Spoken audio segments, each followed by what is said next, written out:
Welcome back to the Tydarium Hangar. This is Mike, and today I want to talk to you about the NewAge 23EX Darius, and this is their take on a G1-esque type of Galvatron. It looks really good. I like this figure so far for what I've done with it and seen. We're going to take a good look at this, but I did get this at Show Z, and I'll have a link down below where you can get yours. Let's talk about this guy. Coming up.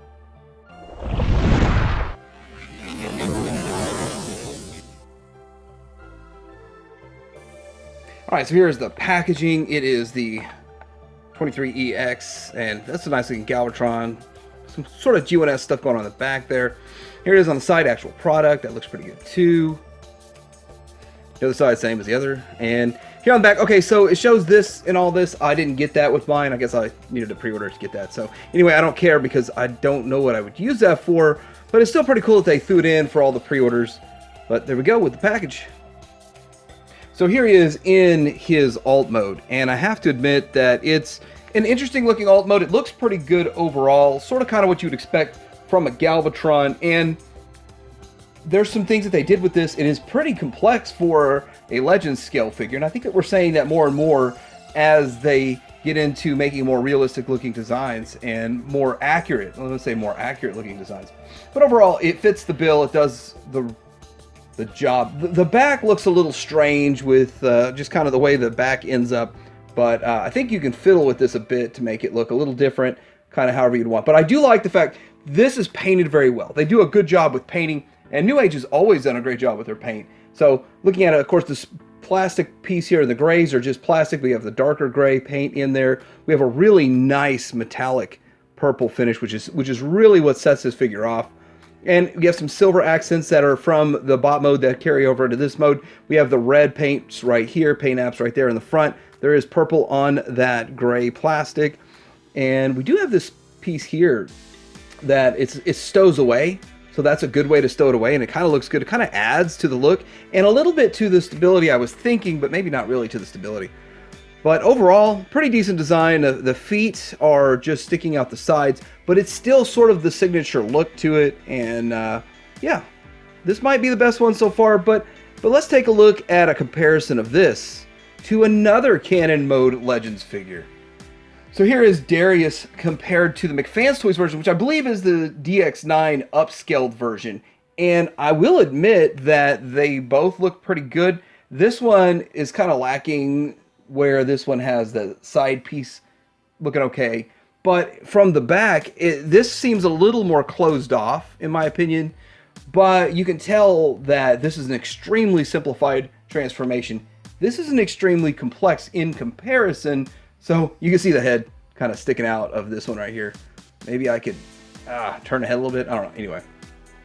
But still, really, I thought this one was good for its day because, I mean, it's been 4 or 5 years since the design of that thing. And so this one here, you know, obviously you're gonna have to come along and do something a little bit better. But I think this one wins way more in bot mode. This is could almost be a tie in a way, because there's things that are good about it, this mode, and there's things that are good about this mode.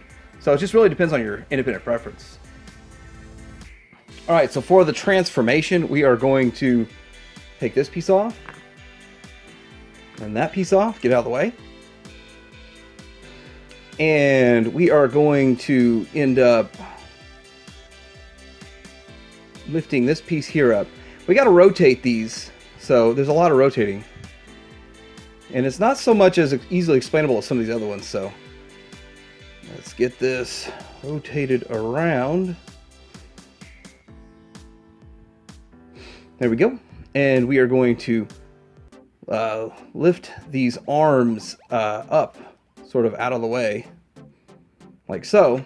Lift this piece up, and then from here we are going to need to rotate it again.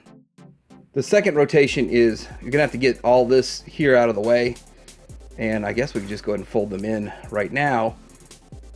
And then we're going to rotate this around. There we go. And then we're gonna have to rotate this all the way around, so kind of a pain the way this works.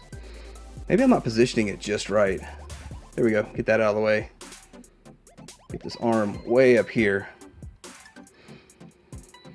All right, so we've rotated all that around. We can move this down into position as his waist piece. We're going to fold these pieces in. I think the crazy rotation is the biggest pain in the butt there. All right, we have to get his shoulders aligned right before we do much else here. There we go. And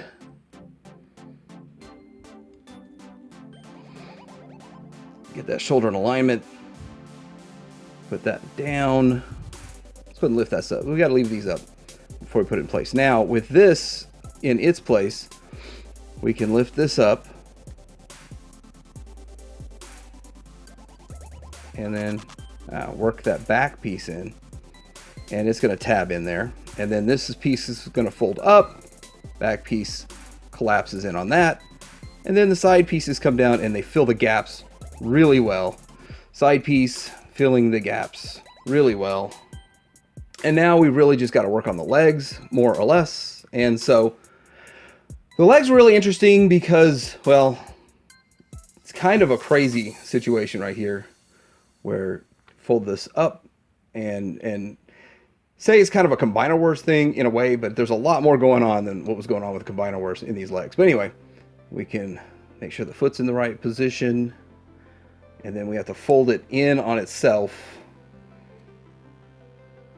to get it closed. Okay, let's rock the knee forward a bit so that it all will close. And then you can lock it in place with that knee. And there it goes. Really an interesting design. Almost to the point of a little over-engineered, but I guess you could say. Same thing over here. So you want this to be straight. Fold that down a bit and then work this in. Make sure the foot is angled in the right direction before you close it all up. And here we go. Lock it in. And we've pretty much got them in place here. Let's see. Everything in place. Now, one of the things is in the transformation, I think there was some like slide out tabs in there. I never slid them out in the first place, so I didn't have to put them back in. I think they're located right inside here. I never slid them out. I never needed them for the alt mode, and so I didn't pull them out, and so I didn't have to mess with them at all. So if you have those, make sure you put those back in place as you go. And assembling his gun here. One good thing about Legends is they seem to be able to take a licking too and keep on ticking. Here goes this, and did I get that in the right way?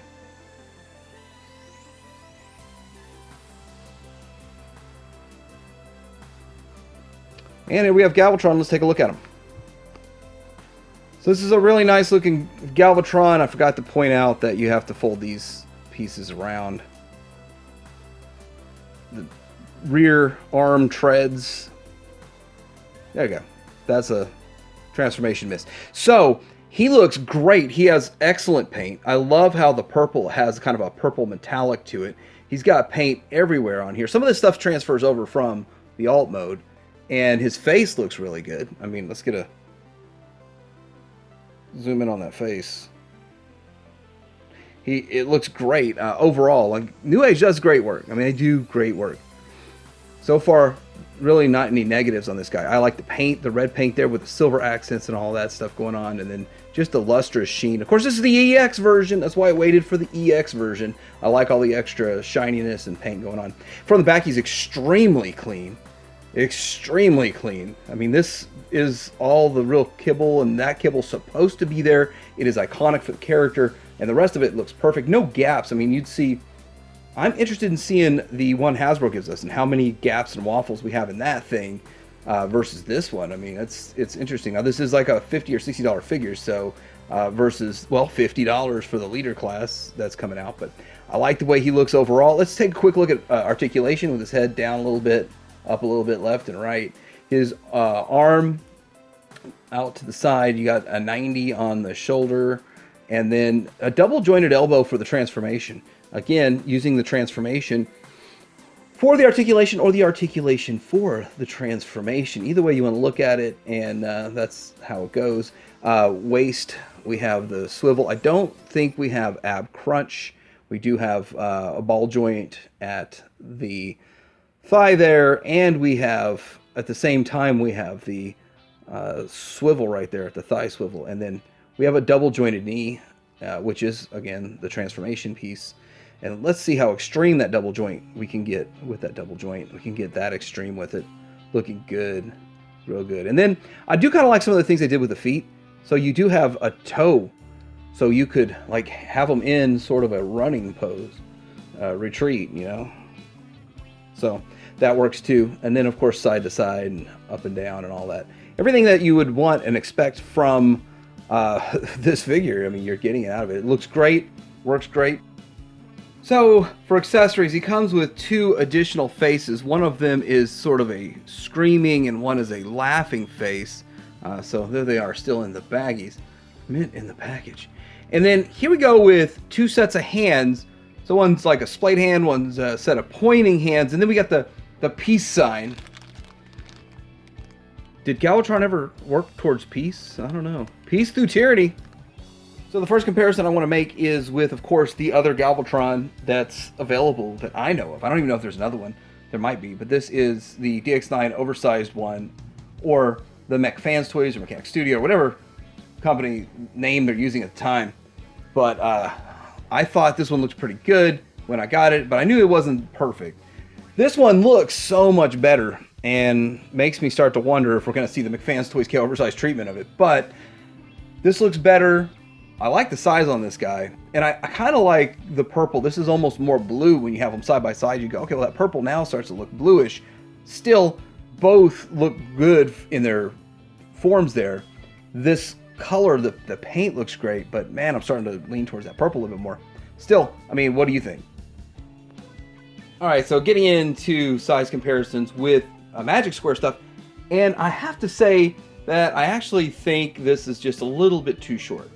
Now, it's not too short, and it will work on a Legends shelf great, and you can mix it with Magic Square if you want, but I feel like if you're Magic Square, then this is still going to feel a little bit too short for you, because Galvatron, in my mind, is bigger than Megatron in any way, shape, or form, and right now he's definitely shorter and smaller than the Magic Square version.